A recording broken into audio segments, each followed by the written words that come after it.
on, people? Rasati out here in Singapore, and as always, thank you so much for joining me on my Night Owl podcast. I really do appreciate you guys coming in from all over the world, writing into me, listening, engaging with me on social media. I really do appreciate the conversations that I've had in the past year. Honestly, I don't think many people really responding like they are this year, and I truly appreciate the feedback, the discussions that we've had, the various exchanges that I've had on social media platforms in general. So I appreciate you guys no matter which corner of the world you're coming from, and I do listen. I do bear in mind everything that you're saying.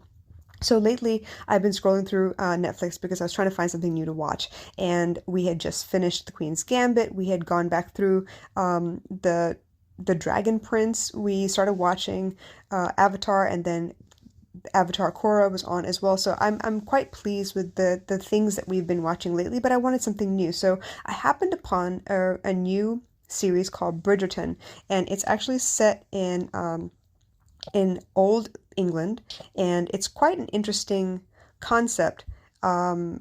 The Regency, speaking with the Queen, a lot of dukes and barons and stuff like that. So, very, very illustrious characters, and it's been quite interesting. But I am quite taken with, gosh, what is her name now? Lady Danbury, and I like the way that she came to speak to the young Duke Hastings, and it was a situation where he used to stammer as a child, and I know I'm giving away some plot here, but the way she came to him and comforted him and gave him the support that he needed at the time was quite astonishing to me. And I love the analogy that she made from her own life. And in a lot of ways, it kind of mimics what I've learned to do for myself. So for those of you who do or don't know, I've moved around a lot in my childhood. I moved from country to country. We didn't go on vacation. We migrated places. And even then, we ended up in many different schools. So I was in Australia for 4 years. And in the 4 years, I'm pretty sure I went to about 5 different schools. So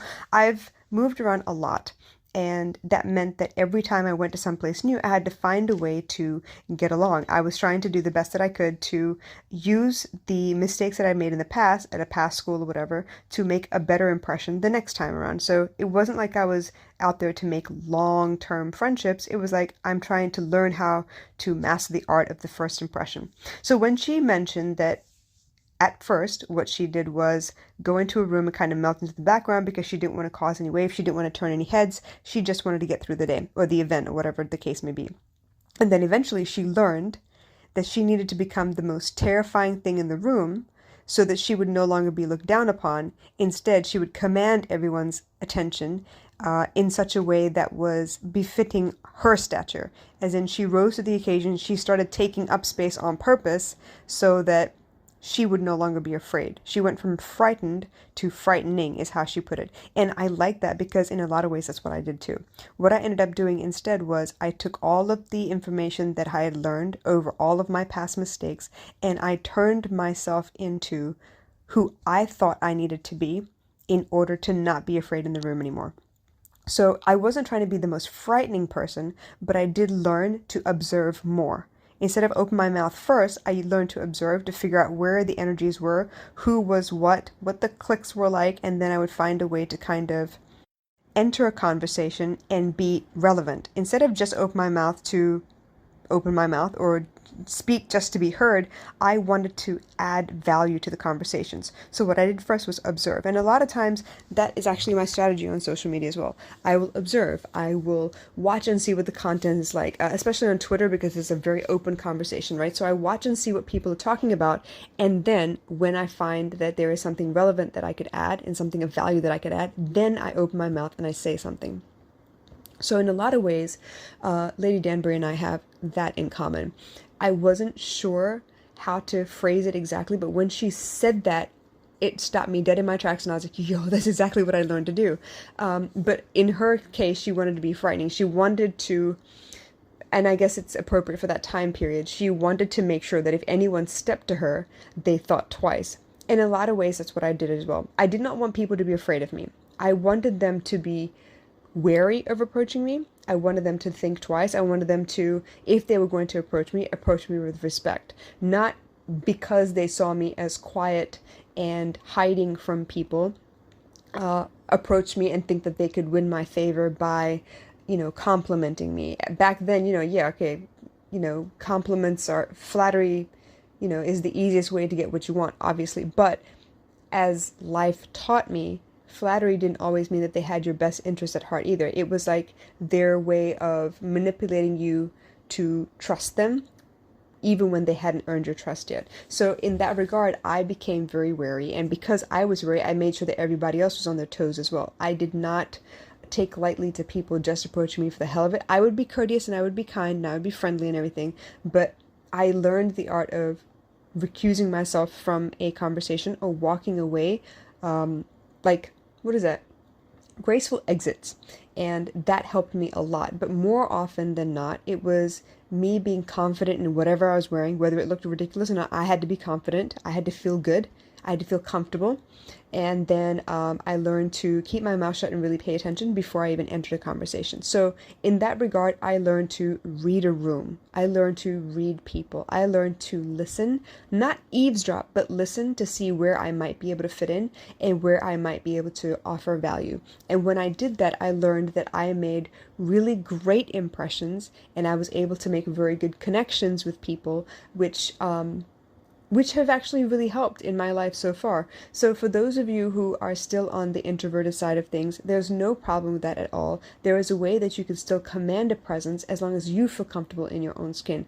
If you can find a way, and this is something else I taught myself to do, just like when you listen to music, when you are really focused on the task at hand, and even if you had music in the background, you learn to tune out the music and really focus on the work you're doing.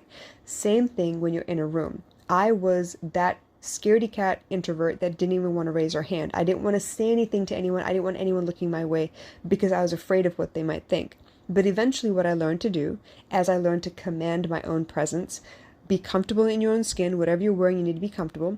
You need to observe first rather than open your mouth and give away your position, basically. And the other thing was to learn to allow everything in the room to kind of fade away. So if you're actually focused on one person, you learn to tune out everything else that's going on. Not to the point that you can't see people around you, but to the point that you no longer take into consideration who's looking at you and who's not.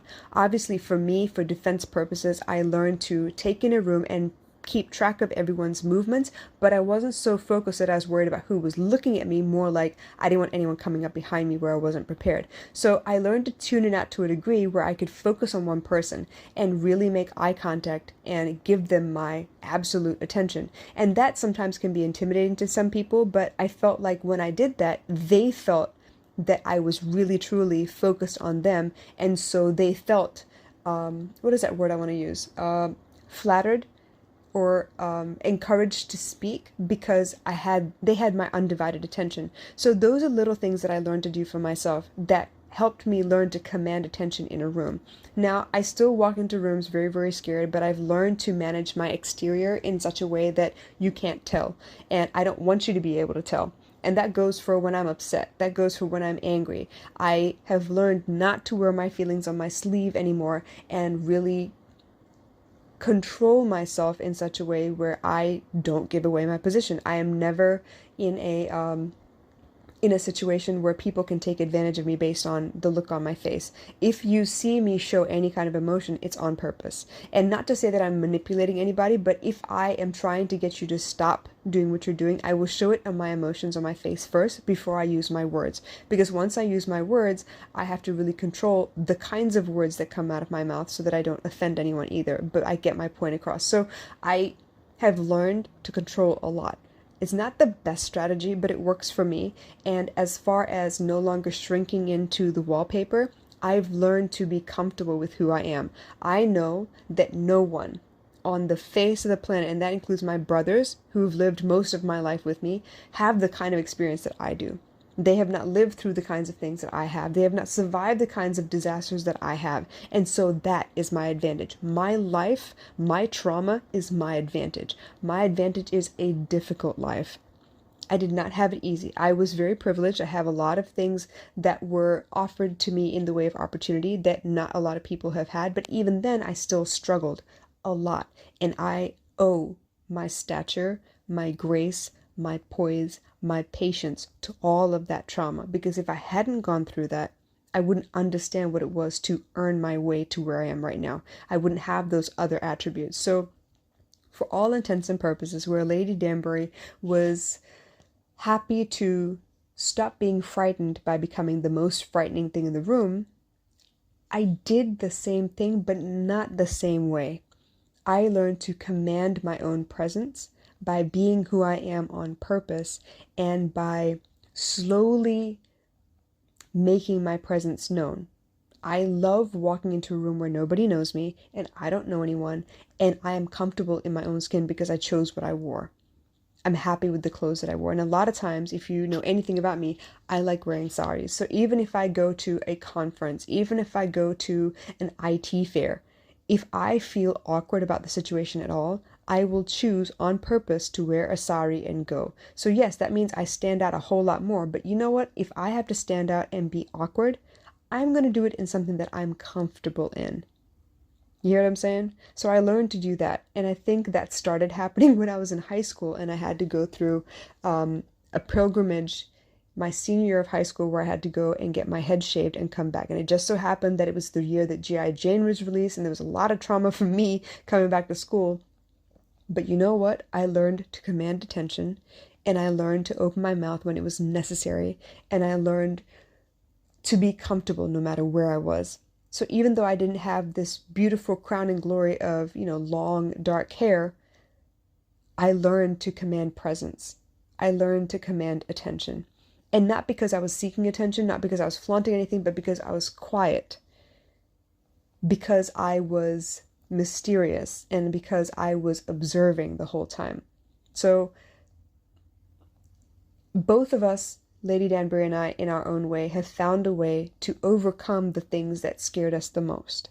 And I feel like if you were able to find a way to be comfortable in every situation, you would find a way to conquer the things that scare you the most as well. So if you have any questions or comments, please drop them in the comments below. I want to hear from you. But in the meantime, find something that always makes you feel comfortable. Maybe it's always having a paperclip in your hand or a coin in your hand that gives you something strong and physical that you can ground yourself with. Or maybe it's your favorite shoes or your favorite accessory. Maybe it's your favorite earrings, your lucky socks. It could be anything. But find something that helps you feel comfortable in every situation. And slowly, you'll be able to overcome all your fears too. All right, you guys, I'll catch you later. Bye.